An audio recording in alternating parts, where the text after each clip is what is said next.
नमस्कार, हमारा नाम है समरीन और आपने देखना शुरू कर दिया है लाइव सिटीज। देखिए, कयामत की रात गुजर चुकी है, यानी कि 11 तारीख गुजर चुका है और आज है फैसले का दिन, यानी कि आज है 12 तारीख। आज अग्नि परीक्षा है नीतीश सरकार की, आज अग्नि परीक्षा है एनडीए सरकार की। तो आज हम इसी को परत दर परत डिकोड करने की कोशिश करेंगे कि आखिर आज क्या कुछ हो सकता है। तो आज हम इसी मुद्दे पर सीधी बातचीत करेंगे सीनियर जर्नलिस्ट ज्ञानेश्वर जी से। देखिए समरीन, आपने कहा कयामत की रात और फैसले का दिन। फैसले का दिन सिर्फ नीतीश कुमार के लिए नहीं है, फैसले का दिन तेजस्वी यादव के लिए भी है, जिन्होंने कहा था कि खेला हम करेंगे।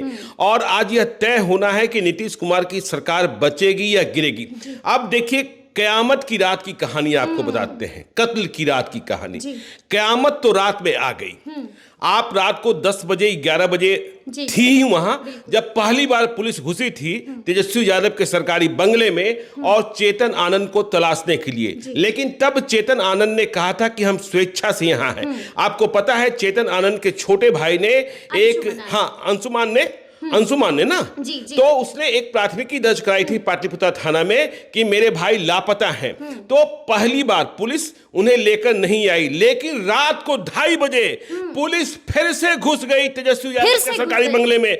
और तेजस्वी यादव देखते रहे, तमाम आरजेडी के विधायक और माले के विधायक देखते रहे, और चेतन आनंद जो बाहुबली आनंद मोहन के बेटे हैं उन्हें खींचकर वहां से ले गई। और रात को ही पटना पुलिस ने ट्वीट कर दिया कि हमने चेतन आनंद को कब्जे से मुक्त करा लिया है और उनके परिजनों को सौंप दिया है। देखिए, चेतन आनंद कौन है? चेतन आनंद आरजेडी के एमएलए हैं, शिवहर के एमएलए हैं। और ये पूरी पटकथा कैसे लिखी गई, देखिए, बहुत बड़ा झटका लगा है आरजेडी के एक विधायक को। यदि यह कार्रवाई हुई है तो इसका मतलब यह है कि नीतीश कुमार को भरोसा है कि चेतन आनंद आरजेडी के पक्ष में नहीं है, सरकार गिराने के पक्ष में नहीं है।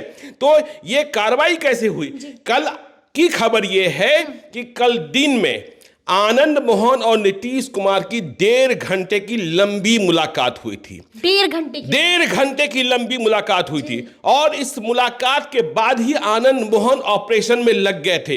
आनंद मोहन ने सिर्फ चेतन आनंद के लिए ही ऑपरेशन नहीं किया, बल्कि और कई ऑपरेशन किए हैं। और देखिए, आज फैसले के दिन में यह भी तय होना है कि जीत अशोक चौधरी की हुई कि जीत सुनील सिंह की हुई। क्योंकि देखिए, नीतीश कुमार की तरफ से कमांडर की भूमिका में अशोक चौधरी दिख रहे थे और लालू यादव की तरफ से कमांडर की भूमिका में सुनील सिंह दिख रहे थे। तो जीत हार का फैसला वहां भी होना है। अब देखिए, दूसरी खबर बताएं, जो लापता विधायकों के बारे में सूचना है। अब जेडीयू के खाते में सिर्फ बीमा भाती लापता है, सिर्फ बीमा भाती लापता है। बीमा भाती का पता नहीं चल पाया है। देखिए, कल रात को जब पहली बार पुलिस घुसी थी तेजस्वी यादव के बंगले में, तो इस बात की आशंका थी कि जो विधायक लापता हैं जेडीयू के, चाहे वो डॉक्टर संजीव हो, चाहे सुदर्शन हो, बीमा भारती हो या दिलीप राय हो, नहीं, रश्मि वर्मा बीजेपी की, ठीक है ना, तो ये लोग वही हैं।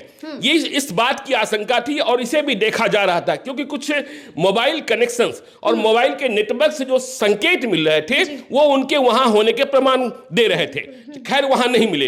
लेकिन देखिए, आपको हम खबर ये बताएं कि बीमा भारती के बारे में कुछ पता नहीं चल पाया है, बीमा भारती कैसे आती है। लेकिन डॉक्टर संजीव जो परबत्ता के विधायक हैं, उनके बारे में खबर यह है कि उन्होंने कल रात ही विजय कुमार चौधरी, बिहार के संसदीय कार्य मंत्री और जल संसाधन मंत्री, उनसे मुलाकात कर ली है और सुलह सपाटे की कोशिश हुई है। देखिए, डॉक्टर संजीव जो हैं वो खगड़िया लोकसभा क्षेत्र से टिकट चाह रहे हैं। तो अब इस बात की गारंटी कैसे दी जाए? देखिए, एक बात आपको और बता दें, भीतर की बात, यदि डॉक्टर संजीव आज सरकार की तरफ खड़े होते हैं तो आरजेडी का एक और विधायक नहीं टूटेगा।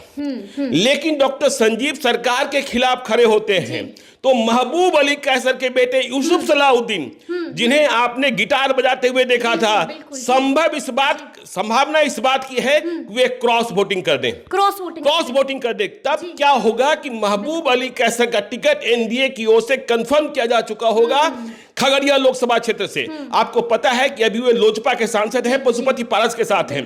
तो ये एक्सरसाइज भी हुआ है। देखिए सुदर्शन को भी तलाश लिया गया है। और देखिए एक खबर कल रात से बहुत जगह चल रही थी कि जीतन राम मांझी फिर से पलट गए हैं। जीतन राम मांझी का मोबाइल बंद हो गया है। देखिए उनकी उम्र क्या है, रात को उन्होंने मोबाइल बंद कर लिया था लेकिन रात को मोबाइल खुला भी। देखिए जीतन राम मांझी की पार्टी के 2 विधायकों से हमारी बात हुई। हमने पूछा, रात को 1 बजे पूछा क्या फैसला बदल गया है। उन्होंने कहा फैसला नहीं बदला है, हम नीतीश कुमार की सरकार को बचाने जा रहे हैं और एनडीए के साथ है। तो तेजस्वी यादव को यहां भी झटका लग सकता है।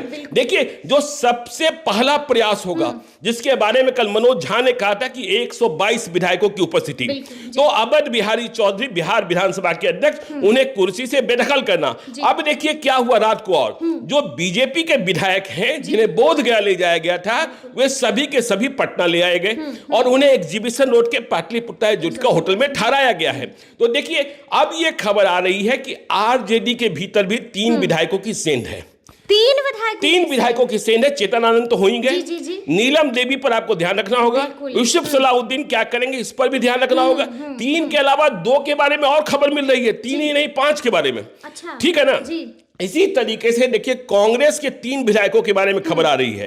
कांग्रेस के अब 3 विधायकों, मैं ये नहीं कह रहा कि वे क्रॉस वोटिंग ही करेंगे या वे पलट ही जाएंगे, लेकिन हमें जानकारी मिली ये है कि रात को विजय शंकर दुबे से भी जेडीयू के नेताओं ने संपर्क किया था।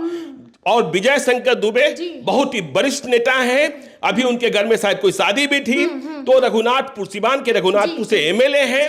खबर ये आ रही है कि विजय शंकर दुबे अपने बेटे के लिए एनडीए का टिकट चाहते हैं और इस टिकट को भी कंफर्म किया जा रहा है विधानसभा के लिए। तो विजय शंकर दुबे पर ध्यान रखना होगा। देखिए दूसरे एमएलए सिद्धार्थ विक्रम के एमएलए, देखिए वे हैदराबाद भी नहीं गए और वे पटना में ही बने रहे। वैसे भी पार्टी नेतृत्व से थोड़ी थोड़ी दूरी में ही रहते हैं। तो सिद्धार्थ के बारे में भी तमाम चर्चाएं हैं। देखिए 2020 का जब विधानसभा चुनाव हो रहा था विक्रम में, तो विक्रम में बीजेपी के बागी उम्मीदवार खड़े हो गए थे, अनिल कुमार, जो पहले विधायक भी रहे थे और वे ही दूसरे नंबर पर रहे थे। बीजेपी के जो अधिकृत उम्मीदवार थे उनकी जमानत जब्त हो गई थी। तो सिद्धार्थ भी चाहते ये हैं कि विधानसभा चुनाव के लिए ये बीजेपी मतलब एनडीए टिकट कंफर्म कर दे। मैं ये नहीं कह रहा, लेकिन जो खबरें आ रही हैं कि जीतन राम मांझी नहीं पलटे हैं और रात का ऑपरेशन बहुत तगड़ा ऑपरेशन हुआ है। अब देखना यह होगा कि जो घेरे में रखे गए हैं विधायक,